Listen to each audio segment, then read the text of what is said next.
Hello and welcome to the audio recording of the book Tarona's Ghostly Encounters. These are accounts of real situations which occurred while Tarona was working as a paranormal investigator. So hold on to your seats. Chapter 6. Strength sapped by hair extensions. The haunted portable TV. Wife's out-of-body frightener. Demon on a photo. Ghost attached to a bathroom suite. Objects carry the vibration of the person they belong to, but would you have thought that human hair could? Several years ago I decided to have hair extensions added to my own hair. After many telephone calls to various salons, it was apparent this service wasn't available in my own area. But still determined to have these extensions done, I went out and bought a hairdressing magazine, knowing there would be other salons advertising their own specialities. Towards the back of the magazine I found what I had been looking for. There was a large advert for human hair extensions. An appointment was made, and soon I was sitting in the hairdresser's chair having these strands of hair bonded to my own. 6 hours later my hair was finished and looked fantastic. It was blonde, thick and long enough for me to sit on. I was delighted. I had always been the type of woman who could manage her own hair, and the extra attention that would be needed to care for the new look did not worry me in the slightest. From the next morning the trouble started. The hair had become thin and tangled. It looked a complete mess. Maybe this was teething troubles, I thought, persisting for another 2 weeks before ringing the hairdresser. Without any hesitation she agreed to see me and offered to rectify any problem that the hair was causing. When I had arrived back at her salon, looking in such a sorry state, it was agreed these extensions should be removed and replaced. She apologized profusely, saying she had never come across this problem before. Arrangements were made for me to go back to the salon a week later to have some new extensions put in. Once again, when finished, the new extensions looked brilliant. However, within a week they started to look dreadful. I stuck this out for another month, not really wanting to complain, but now I had started to feel very tired and did not care much about how my hair was looking. But the constant remarks from my family about how awful my hair was looking these days prompted me to do something about it. I was reluctant to get in touch with the hairdresser again because she had done her best for me on both occasions. Because it was hair and not the hairdresser that was at fault, I decided to ring the manufacturers to tell them what had happened and ask if they had any knowledge of having a bad batch of human hair delivered. I politely spoke to the woman who was the head of the company. Straight away she was on the defensive, asking me what I expected for £300. When I replied decent hair, she laughed. You don't get decent human hair for that sort of price, and certainly not European hair, she said. She told me I would have to pay around £1,000 or forget it. With British law being as it is, this would have meant suing the hairdresser instead of the manufacturer, and in my opinion it was not the hairdresser's fault. Over the following weeks my health started to quickly deteriorate, and arrangements were made for me to have a blood test. The results came back. I was anemic and suffering from an underactive thyroid gland. The latter was causing a weight gain. My husband, who is not in any way psychic, pointed out to me that he had the strongest feeling that the hair was Asian and had come from corpses. Obviously, this made me think, and I decided to ring the manufacturer again and ask if they knew where the hair had come from. The woman told me it came from poor Asian women in India. One of my psychic friends looked at me and said it was no wonder I had been ill. She explained that due to psychometry, I had been acting like a human magnet, tuning in and picking up illnesses from the hair's previous owners. After all, a corpse would not have been in the best of health before its death, would it? The next day, the hair was removed and my own was cut short. Within weeks, my health picked up. My thyroid is still underactive, but within myself, I felt better. How many people have had human hair extensions and, like myself, never considered where the hair comes from? This must have happened to me for a reason, but the fact that it took so long for me to find out makes it all the more sinister. You must agree that the truth is far stranger than fiction, isn't it?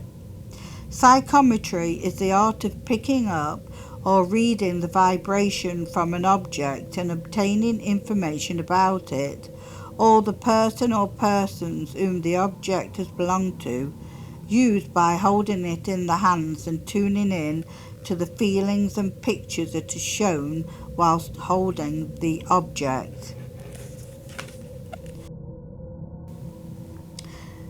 This next story was told to me by a local woman and involved a television set. Following Mrs. Smith's sister's death, strange things began to happen, and she said that if it had not been for the fact that her husband and the lodger had also experienced sinister happenings, she would have put it all down to having had a bereavement in the family. Mrs. Smith went on to tell me that her sister had never really liked her and she never really knew why. Around a year previous to her sister's serious ill health with cancer and the last few months of her life that was spent in hospital, on one of the hospital visits, she overheard her sister telling a relative she wanted one of those black watches with a white face. She searched everywhere to find this kind of watch for her, convinced she would be pleased with it. She gave it to her on her next visit to the hospital. Stubbornly, she refused to wear it, saying she wanted nothing from her. Leaving the watch in her possession, she left the hospital in tears. All she had ever wanted her to do was like her. Around this time, the children had all left home, so Mr. and Mrs. Smith decided to rent one of the spare rooms out to a student. Nicola took over the room shortly before the sisters' death. As they were non-smokers, she was embarrassed to smoke in their home, and she would go outside in the garden to smoke her cigarettes. It was her choice, not theirs, she insisted. While Nicola was outside smoking, she noticed Mrs. Smith opening the front door and going indoors. Nicola says she called out Mrs. Smith's name, but she had not seemed to notice her. Unbeknown to Nicola at the time, Mrs. Smith was in her bed nursing a splitting headache and did not leave her room until much later that evening, when the news came from the hospital telling about her sister's death. A week or so later, music started playing in the lounge while everyone was in bed. It was soft piano music. Convinced Nicola had probably left the radio or television on, or thinking she might have fallen asleep on the settee, Mrs. Smith got out of bed and went into the lounge to take a look. There was no radio, no television set on, and no Nicola asleep on the settee. In fact, she said, all appeared to be normal. It was then that her thoughts turned to the portable television set in the kitchen. Perhaps that had been left switched on. Incredible as this might sound, the television set in the kitchen was glowing bright orange and it was not even plugged in. By the time her husband got out of bed to check for any electrical faults, the screen had returned to normal. "Did your sister play the piano?" I asked. "Why, yes," she replied. "In fact, she played it very well." "Have you got a piano here?" "No, my sister got rid of it years ago, but the portable television belongs to her." After several other unexplained events, it was suggested that maybe she should consider giving the television to a charity shop. This woman, after much consideration, did actually do this, and normality was restored to her home. Let's hope her sister's spirit finds peace, for eternity is a long time to carry hatred. Haunted hair and television sets are one thing, but imagine how you would feel if you were lying next to your partner in bed and the ghostly figure you could see in the room was him or her. This next account highlights the fact that we, the living, can project our own spirit while still being alive. Unfortunately, this experience cost the woman her marriage.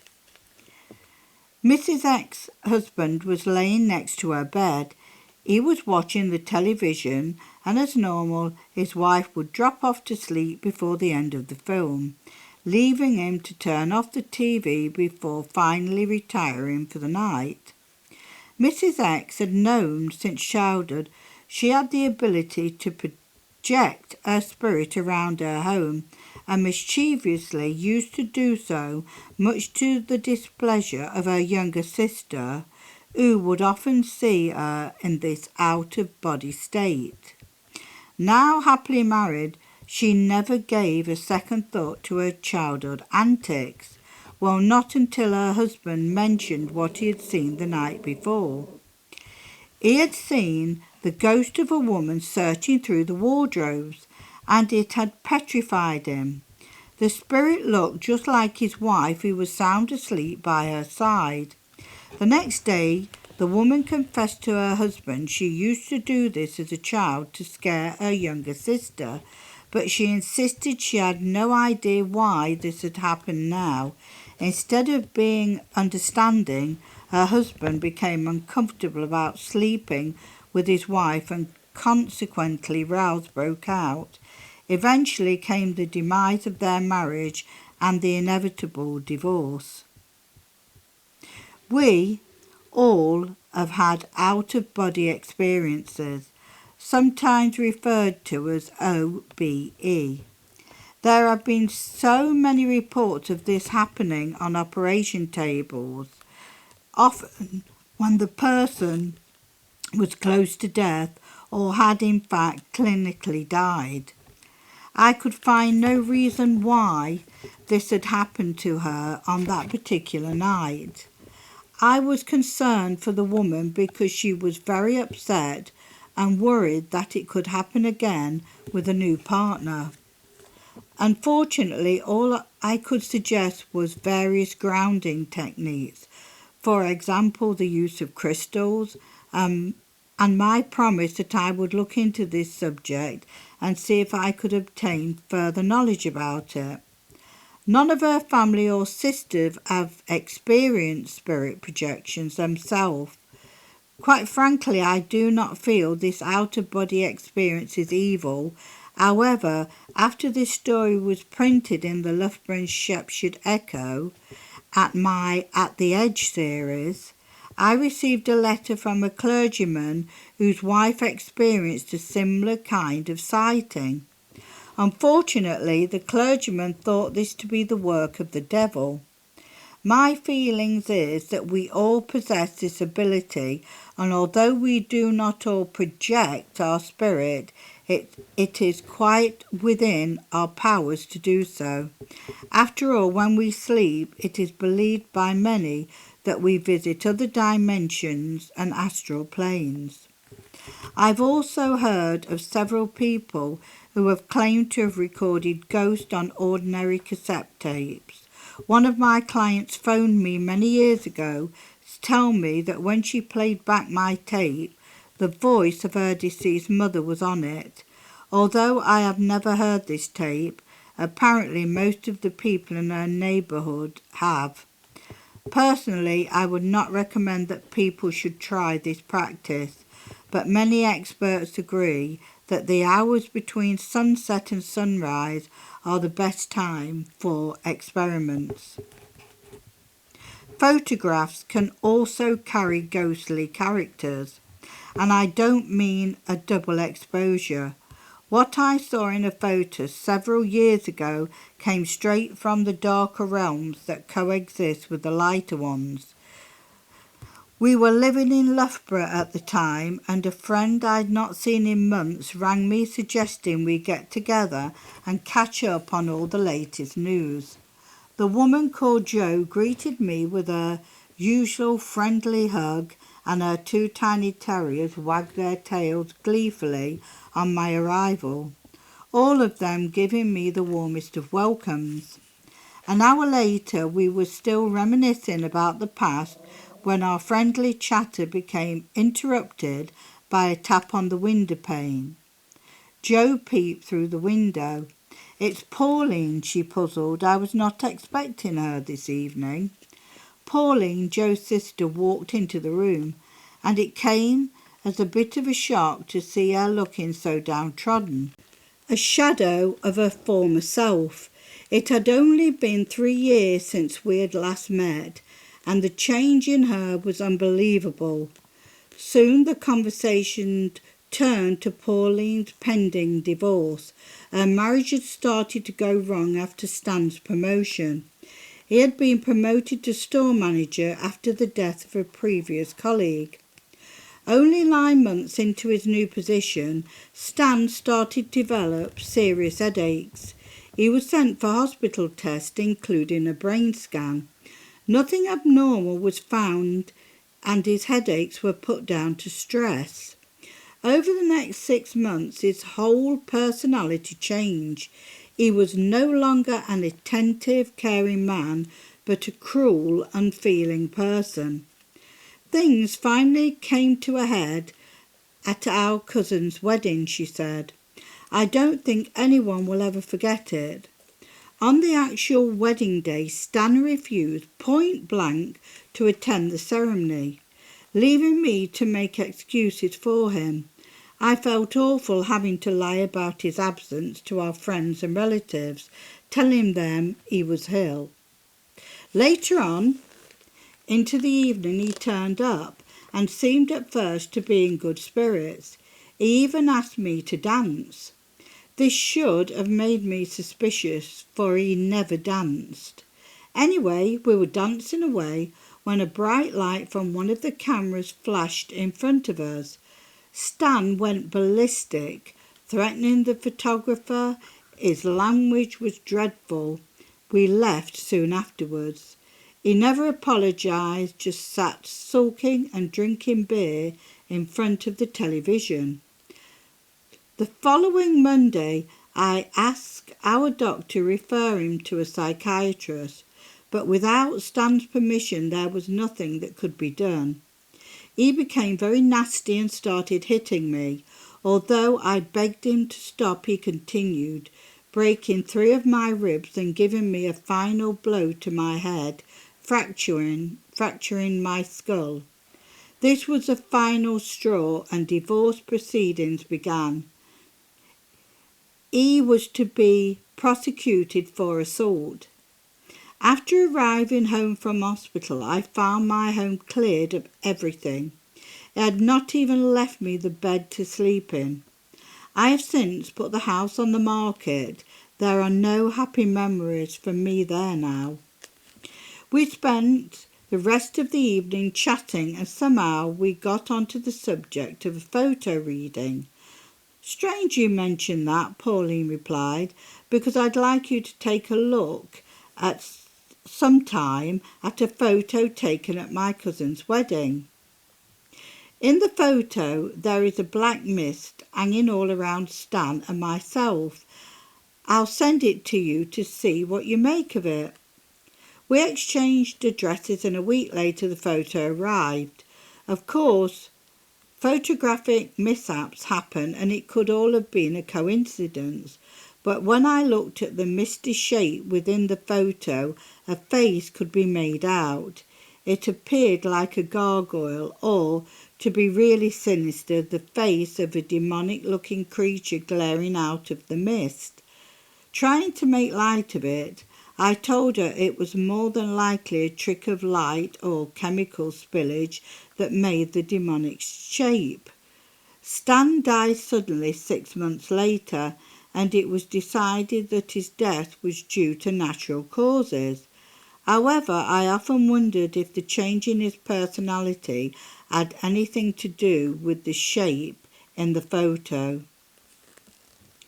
Could a bathroom suite hold on to a ghost? The answer is yes, and here is one case where this happened. Mr. Hall, not his real name, had recently purchased a large old terrace villa in the area for his growing family. He knew the house needed a lot of work doing to it before they could live there, and it was agreed by his wife and family that it would be far easier to do repairs and decorate it before the furniture was moved in. He had just finished stripping the old paint from the staircase when whimpering sounds could be heard coming from the bathroom area. So off I went to take a look, he told me, wondering if a bird or other animal was trapped inside the room. On first glance there was nothing in there. I checked the window to make sure it was locked, and it was. I turned around ready to go back to my work when I saw it. A shadowy figure stood in the bath. It was holding out its arms. I asked if he could make out if it was a man or a woman, and this resulted in a natural human response. No, I legged it down the stairs and drove home. My problem is I've not told my wife, and she is pressing me to finish the work on the house. To be quite honest with you, I'm afraid to go back into the house alone, and there is no way my family are moving in if it stays. My next step was to go over to the man's house and take a look for myself. Although nothing was shown to me in the bathroom, there was a very unpleasant feel to it, and my senses told me a woman had slashed her wrist in this bath. Before leaving, I sent out healing thoughts and was very honest with Mr. Hall in that I could not guarantee that the spirit had moved on. He contacted me a month later and said he had taken the Victorian bathroom suite out and replaced it with a modern one after my visit. He told me his family had now all moved into the house and had experienced no further problems. He thanked me for my help and asked me to keep the incident secret because his wife still didn't know about the former ghost. Just one thing niddles me though. If this bathroom suite had been fitted elsewhere, which is quite possible because it is valuable, does it still have the ghost?